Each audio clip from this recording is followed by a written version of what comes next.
Bienvenido a Píldoras Pedagógicas, tu podcast favorito sobre educación. Soy Sonia Fernández Peña. Y yo, Eloisa Rey, de Pedagógica. En este último episodio de ¿Qué es la pedagogía?, reflexionaremos sobre el desconocimiento y los prejuicios en torno a la profesión del pedagogo, sus competencias y, ¿por qué no?, reivindicaremos nuestro lugar en el mundo laboral. Pues uno de los mayores prejuicios es que la investigación en educación se considera inferior. Falta reconocimiento y sobre todo colaboración interdisciplinar. Otras investigaciones, la investigación médica, súper bien valorada y normal, Claro, salva vidas. Pero en educación es como que la educación, bueno, hace menos la puede ruido. hacer cualquiera.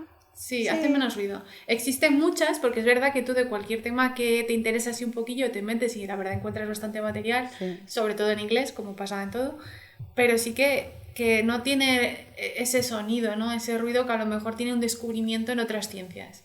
Y claro, sí que es importante. Y luego es un poco, se crean un poco conversaciones de bar, ¿no? Como que todo el mundo puede saber un poco de educación, todo el mundo sabe un poco de... Sí. ¿no? Sí, al final todo he el estado mundo dentro de la del escuela. sistema, eso es. Sí. Que luego, también está bueno, bien, esas aportaciones dentro de... Pero no son conversaciones de expertos y se sacan conclusiones de expertos y no lo son. Sí. Eso es. Luego también creo que nosotros influimos un poco a la idea esa de que el pedagogo es investigador, entonces es el que está encerrado en un despacho mirando datos. Creo que también nosotros deberíamos un poco pasar esa barrera y explicar, o sea, que realmente el pedagogo es el que va al aula, ¿no? Es el que observa, es el que está investigando del trabajo de campo. Es verdad que muchas veces se tiran de docentes para recopilar esos datos para poder luego hacer un análisis real. Pero son nuestros observadores, o sea, no... Sí, eso es. Son nuestros ojos y además muchas veces creo que es bueno porque no alteran tanto el contexto, porque al final el docente forma parte del entorno natural. Eso es. No entramos al aula, ya somos una persona extraña. Los niños no se van a comportar igual que cuando están solo sobre todo con en el los docente. primeros días. Entonces sí que necesitamos un poco, pues eso, los ojos del docente. Es lo que te decía antes, el pedagogo sin el docente no es nada. O sea, no le necesita. Y luego estamos hablando de intentar extrapolar a otros ámbitos, pero también caemos nosotros mismos en el error de hablar de educación y meternos directamente en el ámbito académico cuando se puede hablar de otros ámbitos, ¿no? Sí, cuanto a profesional de despacho, es en el ámbito académico. Yo creo que en la empresa, al final, o sea, Sí, ¿no? porque tú date cuenta, yo desde mi experiencia y desde lo que he podido ver, tú date cuenta que los departamentos de formación dentro de las empresas no solo tienen el pedagogo que a lo mejor es el formador, ¿no? El que coge y da clase, el que da esos eventos formativos a las plantillas. O sea, el propio pedagogo es quien diseña ese currículum, es el que analiza toda esa materia y la convierte en un curso orientada a esos destinatarios concretos, que podemos estar hablando de gente, pues yo qué sé, que entiende del tema o que no entiende del tema, depende de lo que estés tratando. Entonces, todo eso es trabajo de despacho, es trabajo enfrente de un ordenador, desmigando temas, convirtiéndolos y sintetizándolos en algo consumible, ¿no? Pero se le ve más, porque al final él imparte la formación. Claro. Sí, bueno. Entonces ya no se le considera tanto de despacho como al pedagogo que está en la orientación, los que están en orientación en el cole. Ya, se les ve poco. Se les ve menos, aunque ocurren muchísimo, porque al final todos los planes, el proyecto y que no llevan un cole, educativo es que llevan del varios. centro, exactamente, los planes de acción tutorial, todos los planes de centro al final lo hace el pedagogo con docentes o el pedagogo con dirección, ¿sabes? Pero está ahí. Lo que pasa es que no se le ve tanto, se le ve más También igual es promover más esas actividades, que estén más en contacto con el centro, con las familias. El hecho de, jolín, o sea, en vez de encerrarte en tu despacho, hacer todas esas tareas tan necesarias, o sea, pasar a verlo como un servicio activo, que es lo que debería de ser, no pasivo. No solo el decirle a los alumnos el primer día, oye, mira, este es el departamento de orientación, la puerta está abierta. Es que ¿qué adolescente en su sano juicio se va a ir a buscar al orientador?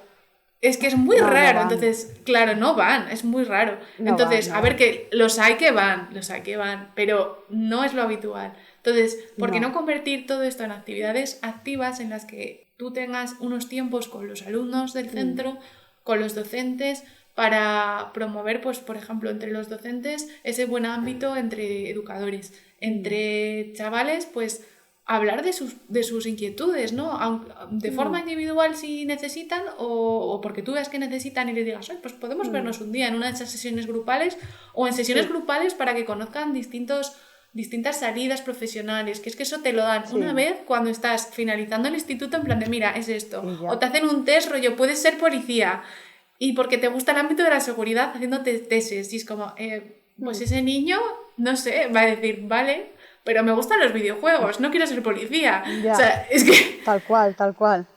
claro, entonces, no sé, creo Mira, que sí que se puede...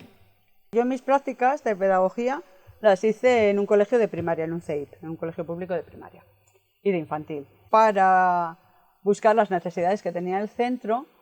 Bueno, yo había hecho observación, bueno, lo típico, ¿no? Todo lo que hacemos para tal. Y entonces yo me di cuenta que las Sí, relaciones interpersonales... pero sí que creo, explica un poquito el proceso porque puede haber gente vale. que nos esté escuchando que no sean pedagogos y así conocen. Bueno, pues lo primero que hice fue observar, porque creo que la observación es importante. Creo que un pedagogo tiene que saber observar. Y observar no es miro sin más. Observar, tú tienes que tener un poco como una lista de lo que quieres observar. O sea, eso es fundamental. De antemano, hacer una buena eso es. observación. Sí, eso es fundamental, porque si no al final miras pero no ves. ¿Qué observas? Eso es. Luego, junto con los profesores, hice un DAFO. Un DAFO es como una plantilla para saber las debilidades y las fortalezas del centro. Conversaciones informales, pero a la vez, en mi cabeza, Entrevistas. importantes, pero así, en plan informal, pues con los conserjes del centro, con las limpiadoras, con gente que a veces no se la tiene en cuenta y es muy importante porque están dentro del centro y a veces son los mejores observadores. Ven y escuchan, eso es. Sí, porque están por todo el centro, no están solo con un grupo, sino que al final ellos ven todo lo que ocurre, ¿no? Sí, desde un punto de vista menos educativo, ¿no? Como más desde la sociedad. Sí. Pero también es importante porque al final es que todos pertenecemos al contexto ese. Claro, y se enteran de todo, ¿eh? De verdad te lo digo, que para mí fueron una ayuda muy valiosa. Los docentes también, ¿eh? Los docentes la verdad que bien. Bueno, y después de hacer todas estas pruebas, pues dije, las relaciones interpersonales no van bien. No van bien. Sí, hay problemillas por ahí. Entonces hice un cuestionario, tanto a familias como a los docentes, el jefe de estudios, director, conserjes, bueno, a todo el equipo. Y a los niños, ¿vale? Sí que es verdad que tanto a los docentes como a las familias y tal, se lo di que lo hicieran ellos, pero con los niños dije, yo quiero estar ahí con los niños y quiero hacerlo con los niños. Quiero que me conozcan. Quiero que me conozcan porque si luego voy a hacer un plan de intervención y voy a estar con ellos, no puede ser que de repente aparezca. Claro, que sepan de dónde viene esto. Aunque no tengan del todo claro el objetivo, porque depende también de con qué niños estés, edades y demás, pero saber que, bueno, esta persona está aquí, ha hecho algo y ahora de este algo ha sacado este otro algo. Exactamente. Entonces yo hice un cuestionario para todos los niños de primaria. Es verdad que infantil ahí les dejé un poco fuera, aunque sí que tenía... Porque eran los que mejor estaban. Es que tampoco... No, pero luego ellos eran los que mejor estaban en cuanto a sus relaciones con los profes, entre ellos. Ya, ¿sabes? es que lo que hablamos, la educación infantil es maravilloso. Sí, está muy bien, la verdad que sí. Entonces, bueno, y ahí estuve. Y a lo que me refiero es que el profesional de despacho, pues hay veces que tienes que estar en el despacho, porque si necesitas mirar bibliografía, pues es que necesitas mirar bibliografía, porque todo está inventado. Todo está inventado y al final es hacer adaptaciones a tu centro, buscar diferentes opiniones, porque al final no es una ciencia exacta. Sí que es una ciencia, pero no es una ciencia exacta, no es matemáticas, no es ciencias sociales. Y como ciencias sociales, pues entonces, depende del punto de vista y la filosofía o la corriente que siga, claro, pues a encontrar unas cosas u otras. Entonces, claro, y es muy importante, pues esa bibliografía, esa literatura, la tienes que estudiar o en tu despacho o en tus horas libres en casa. Sí, ¿sabes? Y tenerla en cuenta, o sea, no es decir luego, con lo que ya tengo en la cabeza hago, sino tener en cuenta que yo creo hay que más. siempre Claro, siempre que vas a tratar un tema, siempre te tienes, aunque lo sepas, aunque te lo conozcas, aunque lo hayas hecho 1000 veces, siempre leyendo literatura aprendes algo nuevo. Hombre, Siempre. y que puede haber avances, ¿sabes? Que muchas veces decimos, ¡buah! Exactamente. Te centras en que ya conozco este autor, que esto es lo que se aplica, jo, pero es que a lo mejor dentro de hace 2 años, hace 5, que Claro. tú ya no estás en la carrera, ni estarías metido en la carrera Mm. porque los currículos están desactualizadísimos. Jo, Mm. está esta otra corriente o está este otro método que se está llevando a cabo en tal país y que funciona en ese país. Oye, ¿por qué no probar? O sea, ¿por qué Exactamente. no tenerlo en cuenta aunque no sé aplicarlo? Eso es. Y eso lo tienes que hacer dentro del despacho. El análisis de datos, tú como ciencia tienes datos, tienes numeritos, para ponerlo así. Claro, sí, Pues sí. esas estadísticas es que no las puedes hacer en el aula, las tienes que hacer en el despacho, tienes que Sí, tener que tiene un trabajo. tu Excel o lo que quieras abierto y hacerlo desde ahí, no te queda otra. Entonces, bueno, pero pese a eso, creo que es muy importante que se nos vea por el centro, pero que no que en plan se nos ve, hola, buenos días y ya está, no, No, que se nos no, vea figura y que se nos activa. sienta, que se nos sienta, que sepan que estamos ahí, que estamos haciendo cosas para Para ellos y con ellos. ellos, Eso y con es. ellos. Y que les necesitamos también, y que necesitamos la opinión de los niños. A veces nos escucha a los niños. A veces dices, bueno, sí, Sí, a dice veces que lo vemos quiere como un parte tobogán. invisibles. Sí, sí, quiere un tobogán de agua, jijiji, jajaja. Un tobogán de agua va a tener en el colegio, jijiji. No, pero vamos a ver, o sea, vale, eso, pues probablemente no vas a poner un tobogán de agua en su aula, ni en el recreo, Ya, ni en el total. patio. Oye, Igual pero porque en sí, las fiestas pero del colegio no. no, ¿sabes? Es como si Claro, se ha estado al final es pidiendo, escuchar. Claro, pero lo mismo que te está diciendo lo del tobogán de agua, que te va a decir otras probablemente cosas. no vaya a llegar a ningún sitio, igual sí, pero probablemente no, te va a decir otras cosas, porque ya le has dado ese margen de confianza para que se comunique contigo. Y no te has reído en plan de, calla niño, que tobogán de agua, ni que tobogán de agua, ¿no? Claro, eso Entonces, es. esa Sí, sí. confianza que Se con los docentes crea probablemente la tenga, porque viven más muchas o horas menos. juntos. Claro, entonces el orientador también tiene que tener esa conexión y no sé, yo por ejemplo, en el colegio este de las prácticas, antes de subir al aula, teníamos que ponernos en las esquinas de las escaleras y saludar, buenos días, vamos, que era como algo súper mecánico, ¿vale? Pero yo siempre llegaba pronto porque soy una persona muy madrugadora y tiendo a llegar antes a los sitios, sin más, es una característica mía.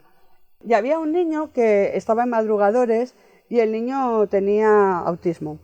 Y se comunicaba con muy poca gente, con muy poca gente. Pues hija, a mí me vio, yo que sé que me vería. Me vio y le gusté. Amigable. Y me contaba, y me Su vida en contaba verso. su vida, obras y milagros. Y era súper gracioso. Y me lo pasaba con ese niño fenomenal. Te lo juro, a primera hora me lo Sí, a lo pasaba con ese mejor niño estaba fenomenal. esperando Y eso, creé alguien una que le escuchara. confianza. Claro, y creando esa confianza, cuando llegamos a los cuestionarios, a mí me dijeron, igual este niño no te responde a los cuestionarios. Este niño me respondió a los cuestionarios y hasta me los razonaba. De verdad. Es que al final es un Claro, si poco estaba cómodo, crear, eso es. claro, crear ese vínculo de confianza. Y desde el despacho no se crea. No. No, porque al final es una figura invisible. O sea, Eso es. saben que estás ahí porque les dicen que ahí dentro hay alguien trabajando cuando pasan por Eso, delante de sí. la puerta, pero no saben ni cómo puedes ayudarles, ni qué pueden sacar de Ni ti, nada. ni nada. Eso Mm. es. Cambiando un poquillo de tema, vamos a hablar de las competencias bueno, de las áreas y de las competencias en las que el pedagogo tiene cabida, ¿vale? Bueno, esta información está sacada del Colegio de Pedagogos de Valencia, por lo que tiene un respaldo del propio cole. Y bueno, vamos a contaros un poquito. En primer lugar, tenemos el área diagnóstico-terapéutica, en la que el pedagogo puede hacer evaluaciones y diagnósticos de trastornos relacionados con el aprendizaje. La conducta, el lenguaje y todo esto se hace a través de pruebas diagnósticas y observaciones. Y a veces se detectan ciertas cosas, o sea, detectar, no diagnosticar, se detectan ciertas patologías o posibles patologías, que es cuando un pedagogo deriva a otros profesionales, como puede ser el psicólogo o el logopeda, entre otros. Y bueno, también dentro de este área diagnóstica y terapéutica, sobre todo la parte terapéutica, se desarrollan planes que están adaptados a las necesidades de cada niño o de cada diagnóstico que podamos encontrar. para luego poder aplicarlo, tanto para aportárselo a docentes o otras figuras para que puedan aplicarlo en otros entornos, como nosotros mismos dar esa aplicación práctica a esos planes de intervención. Por otro lado, tenemos el área de orientación, que bueno, como hemos estado hablando antes, pues os va a contar un poco Sonia. Pues las competencias que desarrolla el pedagogo en el área de orientación son la orientación profesional, la escolar, la familiar y la personal. Entonces, ¿cómo lo hacemos esto? Pues, por un lado, asistimos a los estudiantes en la toma de decisiones, tanto en su futuro académico como en su futuro profesional. Hay estudiantes que tienen muchas dudas de lo que quieren hacer en el futuro. Incluso hay estudiantes que dicen, no sé lo que quiero hacer, dejo de estudiar. Como que ese atasco, lo que hablábamos mucho antes de lo de la resolución de problemas, ese atasco se produce, se quedan bloqueados y dicen, ya está. Pero a veces es necesario ese atasco, ¿no? O sea, yo creo que hay veces que no pasa nada si se pierde un año, no pasa nada si esa persona necesita reflexionar sobre qué quiere hacer y si repite un curso. O sea, tampoco hay que demonizarlo, porque a veces esa repetición, ¿verdad?, es como necesaria. El problema del atasco es cuando no sales del atasco. Claro, ahí está. Cuando te quedas ahí dormido en el atasco. Evidentemente, un año en la vida. Yo acabé la carrera con 40 años. ¿Qué voy a decir yo de los atascos? O sea, y no pasa nada, y aquí estoy. El problema es cuando te quedas ahí centrado en tu atasco y ni para adelante ni para atrás por largo tiempo. O sea, porque un año es un año, pero si en vez de un año son 20 años y sigues sin saber qué haces con tu vida y estás como tirando, ¿sabes? Simplemente tirando. No sé. Sí, dejando que pasen los días. Yo creo que son importantes las aspiraciones. Eso es. Yo creo que tener una meta en la vida te hace ser más feliz en la vida también, ¿eh? Por el hecho de, tengo esta meta para tener un buen trabajo y tener mucho dinero. No, tienes una meta porque las metas te hacen vivir, te hacen vibrar en la vida. No pasar sin más por la vida. Y al final el orientador te enfoca, ¿no? Esas personas que se encuentran un poco más perdidas, pues investigan, se interesan por conocer cuáles son las ambiciones de esa persona, qué le gusta, qué no le gusta, qué le hace sentir mal, qué le hace sentir bien. E intentar buscar con él ese camino que a lo mejor se equivoca el pedagogo y con la propia persona puede errar, ¿no? Pero es un aprendizaje más, esa caída y estás ahí para ayudarle a levantar, ¿sabes? Sí, la orientación tiene un factor muy importante. Y luego, asesorar a las familias también. Ajá. Hay familias que están muy perdidas. Lo primero, porque cuando asesoramos a los estudiantes en esta toma de decisiones, normalmente están en la época de adolescencia. La adolescencia la hemos pasado todos y es difícil. Y es difícil porque tenemos una revolución de hormonas que está ahí. O sea, es algo físico, no es el niño es rebelde. Bueno, hay niños de mal comportamiento. Y la búsqueda de la identidad personal. O sea... Claro, es que son muchas cosas. En la adolescencia es una etapa dura. Y a veces y para los papás también y las mamás, ¿eh? Claro, están porque no saben qué hacer, porque dicen, si tiro por aquí, el niño se me enfada y hace... Y yo qué sé, y se pone como muy mal y se entristece, pero si tiro por aquí igual es peor. Y es un cúmulo. También diré que es súper importante la comunicación entre familias y sus hijos, o sea, entre padres e hijos, desde la primera infancia, ¿eh? Muy importante. Si no creas esa relación de confianza, de comunicación, luego en la adolescencia es peor. Sí, porque se deteriora. O sea, si ya un núcleo sano, o sea, si ya una relación sana, un núcleo estable, se deteriora en la adolescencia, si esa relación es inestable, ya es como se vuelve mega inestable.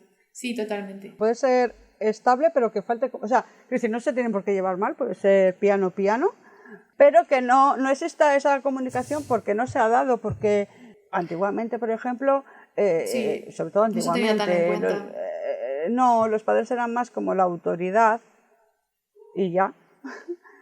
Hombre, había amor y cariño, ¿no? Que son sus hijos, pero la autoridad.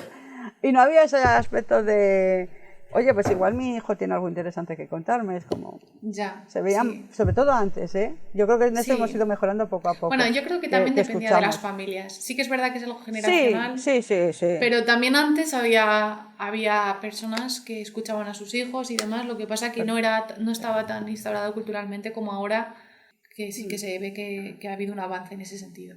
Y bueno, para Sí, sí, relacionar sí. este tema con el siguiente, con la siguiente área, bueno, la siguiente área es pues la que el pedagogo tiene cabida es en la mediación, ¿no?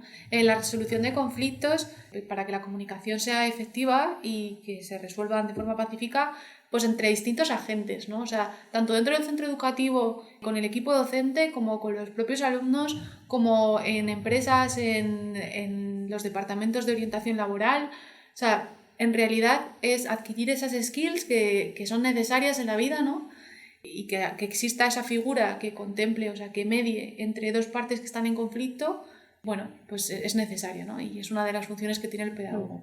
Así como dentro de esta mediación podemos encontrar los peritos judiciales, ¿no? O sea, el pedagogo puede ser perito judicial si se requiere una evaluación educativa sobre, en un caso, en un juicio, pues que en el que existan menores o que no existan menores, pero se requiera su aportación, ¿no? Como profesional. También tenemos competencias, por supuesto, en el área educativa y formativa, que prácticamente todo el podcast lo hemos llevado a este campo porque es inevitable. Ya, es muy difícil desencasillarse, pero lo Sí, vamos a intentar en próximos. sí, sí, sí. Entonces, ¿aquí qué trabajamos? Pues trabajamos el diseño, desarrollo y evaluación de los planes de estudio, de los planes que hay dentro del centro, luego las adaptaciones de los currículums, adaptaciones para los niños con necesidades educativas especiales y la promoción de la inclusión, la igualdad de género y la interculturalidad. Sí, es un contexto que ha cambiado mucho a lo largo de Sí, los años y al sí. final hay que ir adaptándose a las realidades, ¿no? Entonces, y además es que todo esto en este sentido son avances, ¿no? O sea, lo rico que es ahora un aula en el que encontramos niños que pertenecen a distintos países, distintas culturas, que sí que es verdad que al final puede que se generen conflictos por diferencias que unos entienden y otros no entienden simplemente por cómo ellos viven en sus propias familias o de su origen, ¿no? Pero esa riqueza que se crea en otros aspectos, Sí, que una enriquece. vez resueltas esas diferencias, esos conflictos, se llevan, o sea, es algo maravilloso. Igual que, pues eso, la inclusión, ¿no? La palabra inclusión, que antes decían, no, es que una persona con necesidades educativas especiales, pues se le saca del aula, no sé qué. Pues el fomento de que esa persona se quede dentro del aula, que pertenezca al grupo, que esté ahí, que sea un compañero más, es tan necesario. O sea, por ejemplo, hablando Sí. de necesidades educativas especiales, como de cualquier otra diferencia dentro de la persona, ¿no? Sí, sí. Al final la variedad enriquece. Efectivamente. Y hay que verlo desde esta forma. A veces es difícil, a veces te encuentras con gente que dice, ya, pero es que por este niño, pues mi hijo va a ir más lento, porque se va a dar todo Ya. más Pero ahí lento. volvemos al No, individualismo. Ahí volvemos al lo individualismo primero, también, ¿eh? no, y lo primero no tiene por qué ser así, porque tú, al niño No. que necesita su Uno adaptación, aporta a otro. trabaja con su adaptación y tú trabajas sin esa adaptación porque no la necesitas. Efectivamente. Entonces, no tiene por qué. Pero luego, aunque fuera así, y todo lo que aprende en cuanto a empatía, valores, en general en cuanto a valores, también aprenden, porque como son chiquitines, no se preocupan igual tanto de la etiqueta. Y aprenden a convivir con Sí, ese pero niño ya, sin ver pero la depende de las etiqueta. edades, ¿eh? Depende de las edades Bueno, sí. porque... Y lo de las etiquetas yo cada vez lo veo como más temprano, ¿no? O sea, antes, a ver, en Sí, es preescolar no verdad. lo ves, en primaria a lo mejor los primeros 2 cursos tampoco, pero antes los niños eran más niños, por decirlo de alguna forma. Pero si lo estás trabajando desde infantil, Sí, que al probablemente cuando final llegues a eso primaria es.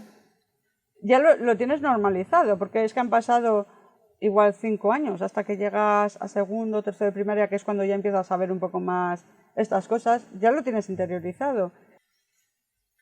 Bueno, por otro lado, también tenemos el área de dirección, organización y gestión de centros educativos.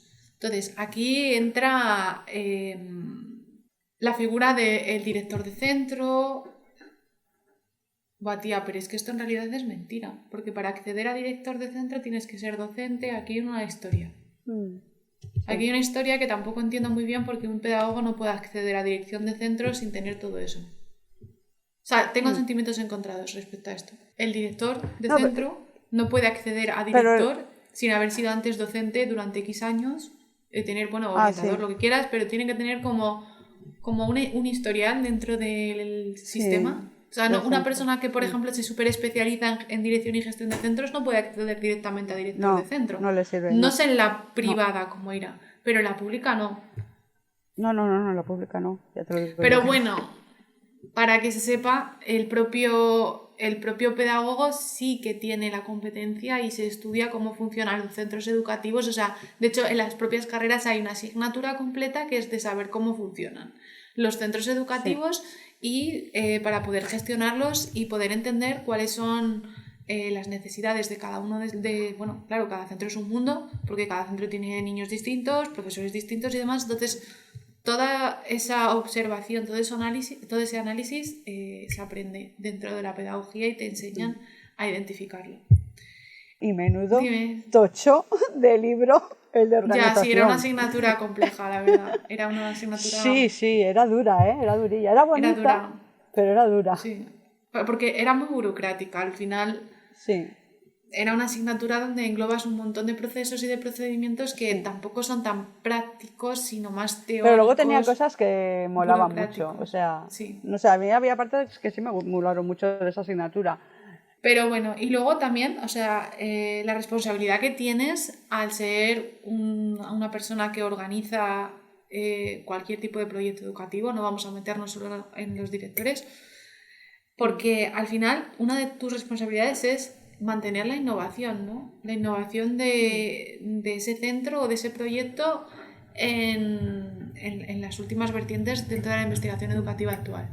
Entonces, creo que es también muy importante destacar que somos los que realmente a nivel teórico, porque yo entiendo que a nivel práctico pues haya un profesor que se haya tirado 10 años, sepa perfectamente cómo funciona su centro o los centros en los que haya estado y tenga mogollón de ideas. O sea, me parece súper lícito que un director pues acceda a una persona que ha estado siempre dentro de ese sistema y sabe cómo funciona.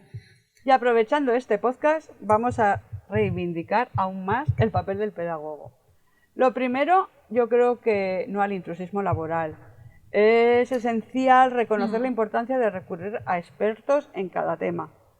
En la educación, los pedagogos son considerados los más adecuados por sus conocimientos y dedicación a la investigación. Porque como ya habíamos dicho, la pedagogía es una ciencia. Entonces, hay cabida para todos. La línea que nos separa es delgada, pero está. Cada uno tiene sus competencias y no por poder podemos meternos donde no nos llaman, pero la educación flojearía. Sí, que al final eso, o sea, mirar a los demás profesionales y, oye, intrusismo por su parte y por la nuestra, ¿eh? O sea, en ambos sentidos. En plan, los demás profesionales, o sea, pues lo que hablamos al principio, ¿no? Luchar porque legalmente se contemple más de una figura dentro del departamento de orientación en los coles, más de una figura dentro del departamento de recursos humanos en las empresas, para que todos tengan cabida. Y luego, bueno, y por otro lado tenemos cuando se generan leyes educativas, en vez de generarse y hacerse sin tener en cuenta ese papel que tiene el pedagogo, ¿no? Que es el que realmente conoce lo que está pasando en las aulas, porque se pasa el día investigando qué pasa en las aulas, que se tenga en cuenta su opinión, ¿no? O sea, no generar leyes porque por ideologías o por cosas que realmente no afectan al contexto, sino basadas en el contexto. Analizar la realidad para convertirla en política. Es más, en países con sistemas educativos muy efectivos, los pedagogos son valorados como expertos. Entonces, sí. Y es una profesión en España hay buenos como médicos. Exacto. Sí. Y en España hay muy buenos pedagogos. Entonces, a la hora de hacer esas leyes, consultad con expertos, olvidándonos de la ideología, porque yo creo que la educación necesita un consenso. No puede ser que cada X tiempo estén cambiando las leyes. Ya, y que tampoco es que en España. Sí, y tampoco es que haya, bueno, a veces sí hay grandes mejores de una ley a otra, pero mejoras. Mejorías, sí. A veces sí las hay. Pero, por favor, consulta al experto. O sea, pedagogos, educadores Sí, sí, sociales, total. Y que esos expertos sean públicos. docentes. O sea, yo digo, si hacen Sí, una ley educativa y me plantan el BOE y me dicen, mira, pues va a ser esto, ¿vale? O sea, te enseñan ahí tu borrador del BOE, vale, pero por qué no me expones también el nombre y apellidos de las personas que han participado en la creación de esta ley? ¿Sabes? Es en plan, ¿a qué sí. expertos has acudido? Quiero conocer, o sea, quiero saber qué vertiente educativa o sea, o filosóficamente Sí. quiénes son, para saber hacia qué están enfocando esa ley nueva que están creando. O sea, si existen y Eso están es. esos pedagogos ahí detrás, pues asesorando políticos, saber más, o sea, un informe Sí. completo. Vale, y luego también el tema de los prejuicios, que pues, también hemos ido hablando anteriormente, porque es que es muy necesario que el pedagogo sienta confianza de ser pedagogo. O sea, que crea en la pedagogía. O sea, tú terminar tu carrera y decir, soy pedagogo, presentarte a alguien y decir, hola, soy pedagogo y estoy orgulloso de ello. O sea, me gusta ser pedagogo, me gusta la pedagogía y creo firmemente en que la educación puede aportar cambios al sistema, puede hacer que construyamos una sociedad mejor. Entonces, Sí. esa frase la deberían de poder decir todos los pedagogos cuando terminan y no quedarse en esa burbuja de ¿y ahora qué hago? Me he convertido en pedagogo, pero tampoco sé qué hasta o por dónde tirar. Súper importante. No sé si tienes algo más que añadir, Sonia. De esto no. Vale, para concluir, la pedagogía, como ya hemos dicho, es una ciencia poco conocida. En realidad abarca tantos ámbitos y tiene tanto efecto su aplicación en la sociedad que es primordial en las sociedades actuales, en las sociedades modernas. La educación es nuestra herramienta. Es nuestro deber enseñar a utilizarla, sobre todo en ámbitos de poder, donde puede ser mal aplicada y provocar efectos catastróficos para el futuro de las sociedades. Si no educamos a los peques y a los no peques, porque hemos dicho que la pedagogía es a lo largo de toda la vida. Que al final, sí, es que quiero buscar porque hay una frase de Nelson Mandela Sí, que la me educación es gusta. la más poderosa del mundo. Si me la sé, Eso la frase. es. Le he usado Pues eso. tantas veces esa frase. Claro, pues por ahí quería tirar, ¿no? Que al final, pues citando a Nelson Mandela, la educación es el arma más poderosa que puedes usar para cambiar el mundo. Y bueno, pues como pedagogos es nuestra responsabilidad llevar a cabo esta frase. Bueno, y hasta aquí nuestro podcast de hoy. Espero que os haya gustado, que nos hayáis conocido un poquito, que os haya un poquito enganchado para intentar ver el siguiente.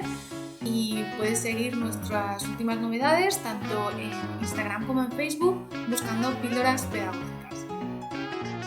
Si te ha gustado, dale al like, comparte y te esperamos en próximos episodios en Píldoras Pedagógicas, el podcast que enciende la chispa perdida de la educación. Próximamente, hadas, príncipes y heroínas. Hasta la semana que viene.